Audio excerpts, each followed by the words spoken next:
नमस्ते, स्वागत है आप सभी का इस YouTube चैनल में जिसमें ईएसआई से संबंधित जानकारी मैं आप तक लाते रहता हूं। मेरा नाम है प्रथमेश। मेरी कॉन्टैक्ट डिटेल्स आप देख सकते हो स्क्रीन पे। ईएसआई के बारे में अधिक जानकारी पाते रहने के लिए जुड़े रहिए मेरे साथ। सब्सक्राइब कीजिए इस YouTube चैनल को।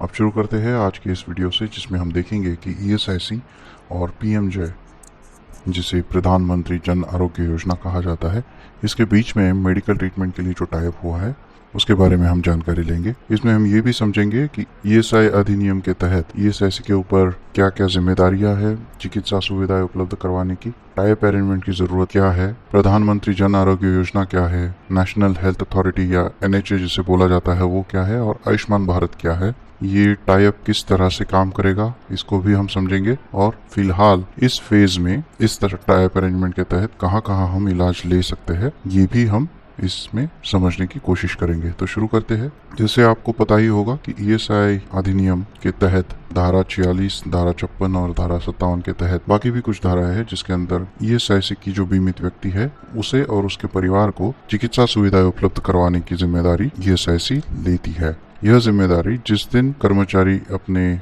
नौकरी में आ जाता है उसी दिन से ईएसआई पे आ जाती है, और ये सुविधाएं शुरू करने के लिए कोई प्री मेडिकल चेकअप की आवश्यकता नहीं है। तो इस तरह से पहले दिन से ही ईएसआई की सुविधाएं जो व्यक्ति ईएसआई के दायरे में आ जाता है उसके लिए शुरू हो जाती है। ये चिकित्सा सुविधाएं जो ईएसआई उपलब्ध कराती है, उन सुविधाओं के लिए बीमित व्यक्ति को कोई चार्जेस नहीं देने पड़ते हैं।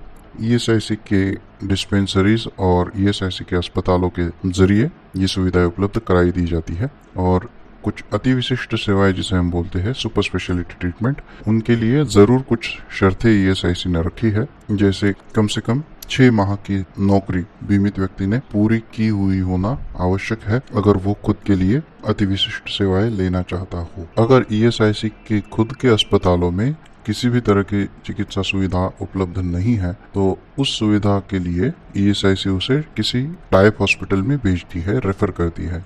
उन टाइप अस्पतालों में इन बीमित व्यक्तियों का इलाज हो सकता है।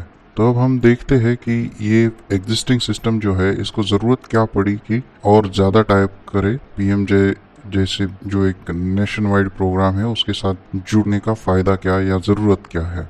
तो जैसे आप सभी जानते हैं कि 1 अप्रैल से आगे श्रम कानून लागू करने की बात हमारे श्रम मंत्री जी ने कही है। जिस दिन ये श्रम कानून लागू हो जाएंगे उसके साथ ही ईएसआई जो है वो पूरे भारत में लागू हो जाएगा। फिलहाल ईएसआई सिर्फ इंडस्ट्रियल क्लस्टर्स जहां जहां पे है उन लोकेशंस पे ही लागू है। तो श्रम कानून लागू हो जाने के बाद ईएसआई पूरे भारतवर्ष में लागू हो जाएगा। कहीं पे भी कोई भी फैक्ट्री हो उसे अपने कर्मचारियों को ईएसआई के दायरे में लाना ही पड़ेगा, उसे ईएसआई का कंट्रीब्यूशन भरना ही पड़ेगा। तो जिस दिन से ये कर्मचारी ईएसआई के दायरे में आ जाएंगे उस दिन से उनको चिकित्सा सुविधाएं उपलब्ध करवा देने की जिम्मेदारी भी ईएसआई पे आ जाएगी। और आज की तारीख में ईएसआई के पास शायद उतना इंफ्रास्ट्रक्चर नहीं है कि वो हर डिस्ट्रिक्ट में अपनी खुद की डिस्पेंसरी और अस्पताल उपलब्ध करवा दे सके। तो ऐसे हालात में कोई एग्जिस्टिंग किसी ऐसे पार्टनर से हाथ मिला लेना आवश्यक हो जाता है जिसका मेडिकल टाइप अरेंजमेंट पूरे भारत में हो, जिसके हॉस्पिटल पूरे भारत में फैले हुए हो। तो उसमें एक नाम निकल के आता है प्रधानमंत्री जन आरोग्य योजना, जो पूरे भारत में लगभग 10 करोड़ लोगों को चिकित्सा सुविधाएं मुफ्त में उपलब्ध करा दे सकती है। तो प्रधानमंत्री जन आरोग्य योजना क्या है? एक्चुअली प्रधानमंत्री जन आरोग्य योजना पहले आयुष्मान भारत के नाम से आई, उसके पहले वो नेशनल हेल्थ मिशन के नाम से जानी जाती थी। इसमें यह प्रोविजन थे कि समाज के गरीब तबकों को स्वास्थ्य सुविधाएं उपलब्ध हो। प्रधानमंत्री जन आरोग्य योजना अब जो अस्तित्व में है, सोशियो इकोनॉमिक कास्ट सेंसस 2011 के आधार पर बेनिफिशियरीज तय किए गए हैं और उन बेनिफिशियरीज को पीएमजे के अंतर्गत 5 लाख रुपए तक की स्वास्थ्य सेवाएं सरकार द्वारा दी जाती है। तो ये सोशियो इकोनॉमिक कास्ट सेंसस क्या है? नॉर्मल सेंसस से ये अलग है। 2011 में जनगणना जैसे हुई थी उसके साथ साथ हर एक परिवार की जानकारी गवर्नमेंट ने जमा की थी। उसमें जाति निहाय और आर्थिक परिस्थिति के अनुसार लोगों की जानकारी गवर्नमेंट ने जमा की थी, और उसमें जो दुर्बल घटक है उनके लिए स्वास्थ्य सुविधाएं उपलब्ध कराने का पीएमजे एक जरिया बन गया। प्रधानमंत्री जन आरोग्य योजना के अगर हम बेनिफिशियरीज का विचार करेंगे तो उसमें मुख्यतः एसटी, नोमैडिक ट्राइब्स तरह के हाउस होल्ड्स, ऐसे परिवार जिनमें 16 से लेकर 59 उम्र का कोई भी व्यक्ति नहीं है, ऐसे परिवार जिनमें कम से कम एक विकलांग व्यक्ति है, बेगर्स, मैनुअल लेबरर्स, और जो परिवार जिनकी खुद की कोई जमीन नहीं है, खेती बाड़ी कोई नहीं है, या जो कच्चे घरों में रहते हैं या जिनको घर ही नहीं है, ऐसे परिवार पीएमजे योजना के तहत सरकार द्वारा स्वास्थ्य सेवाओं का लाभ ले सकते हैं। पीएमजे योजना के अंतर्गत इन लाभार्थियों को चिकित्सा सेवाएं उपलब्ध कराने के लिए गवर्नमेंट ने एक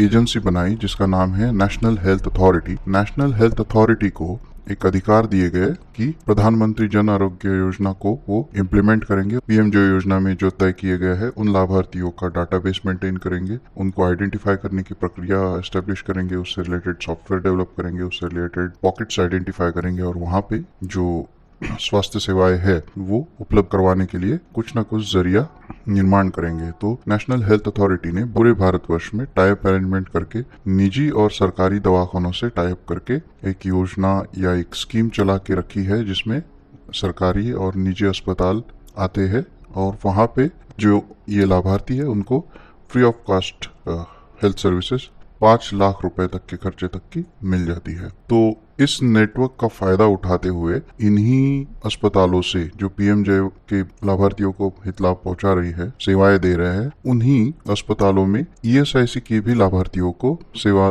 देना गवर्नमेंट ने तय किया है। तो इससे क्या होगा, पीएमजे का पूरे भारत में जो टाइप नेटवर्क है वो ईएसआईसी के लाभार्थियों को सेवाएं देना शुरू कर देगा, जिससे कितने भी बीमित व्यक्ति बढ़ते हो तो ईएसआईसी अपने लाभार्थियों के लिए चिकित्सा सेवाएं दे पाएगा। और कुछ जगहों पे जहां ईएसआईसी के बड़े बड़े अस्पताल है वहां पे प्रधानमंत्री जन आरोग्य योजना के जो लाभार्थी है उनको ईएसआईसी द्वारा सुविधाएं उपलब्ध करा दी जाएगी। इस तरह ये म्यूचुअल कॉन्ट्रैक्ट है, आपस में एक दूसरे के लाभार्थियों को सेवाएं देने का ये एक अनुबंध है। तो इससे क्या हो जाएगा, ईएसआईसी को अपना अलग अलग टाइप करने की जरूरत नहीं पड़ेगी। वो प्रधानमंत्री जन आरोग्य योजना के तहत जो अस्पताल नेशनल हेल्थ अथॉरिटी ने टाइप किए हुए हैं उन्हीं अस्पतालों में ईएसआईसी के लाभार्थी भी लाभ ले पाएंगे। ईएसआईसी के इसमें कष्ट बचेंगे। और जैसे नेशनल हेल्थ अथॉरिटी ने पीएमजे के तहत किस दर से चिकित्सा सुविधाएं दी जाएंगी उसके दर पहले ही तय करके रखे हुए हैं, तो ईएसआईसी को वापस उसको दर वगैरह तय करना या उसके लिए हॉस्पिटल ढूंढना, उसके लिए एग्रीमेंट करना, ये सब चीजें नहीं करनी पड़ेगी। तो ये सेवाएं 133 डिस्ट्रिक्ट्स में अब ईएसआईसी ने उपलब्ध करा दी है। जैसे आप ईएसआईसी के अगर वेबसाइट पे जाओगे तो वहाँ पे कंटिन्यूसली एक मैसेज स्क्रॉल होता हुआ आपको दिखेगा जहाँ पे प्रधानमंत्री जन आरोग्य योजना के तहत ईएसआईसी के लाभार्थियों के लिए सुविधाएं उपलब्ध, स्क्रीन पे जैसे देख सकते हो ईएसआईसी की वेबसाइट पे एक इन्फॉर्मेशन स्क्रॉल होती हुई दिखेगी आपको। Ayushman Bharat PMJ, click here for designated district Chhattisgarh, Karnataka वगैरह, और नीचे ऐसे ऐसे राज्य में चुनिंदा जिलों के ईएसआईसी लाभार्थियों को अब मिलेगा आयुष्मान भारत के तहत निःशुल्क इलाज, और लिस्ट ऑफ एम्पैनल्ड हॉस्पिटल और कौन कौन से राज्यों में ये सुविधा उपलब्ध है उसके बारे में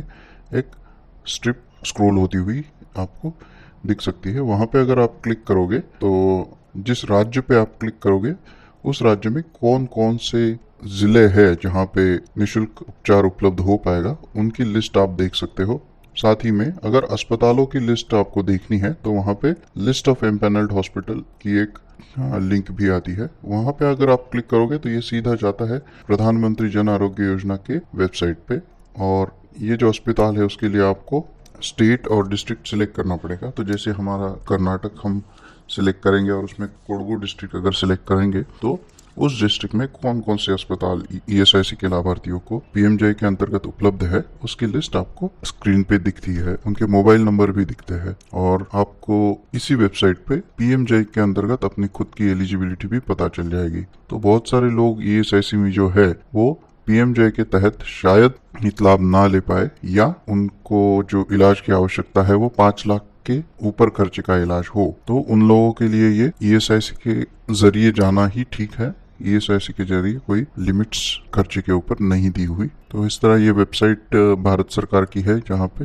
लाभार्थियों का उपचार कहाँ और किस हॉस्पिटल में हो सकता है उसके डिटेल्स भी आप चेक कर सकते हो। तो मुझे यकीन है जैसे ही लेबर कोड पूरे भारतवर्ष में लागू हो जाएगा, साथ ही में ईएसआईसी भी अपनी चिकित्सा सुविधाएं बढ़ाने के लिए इस तरह का टाइप अरेंजमेंट पूरे भारत में लागू करेगा, ऐसी अपेक्षा, ताकि ज्यादा से ज्यादा बीमित व्यक्तियों को चिकित्सा सुविधाएं आसानी से उपलब्ध हो। मुझे यकीन है कि जो भी ईएसआईसी के लाभार्थी है, इन जिलों के रहवासी जिनके नाम आप स्क्रीन पे देख सकते हो, उन सभी को ईएसआईसी की चिकित्सा सुविधाओं का लाभ लेने के लिए आसानी होगी। इसके बारे में अधिक जानकारी जब भी प्राप्त होगी तब मैं अगले वीडियो के जरिए जरूर आप तक उसको पहुंचाऊंगा।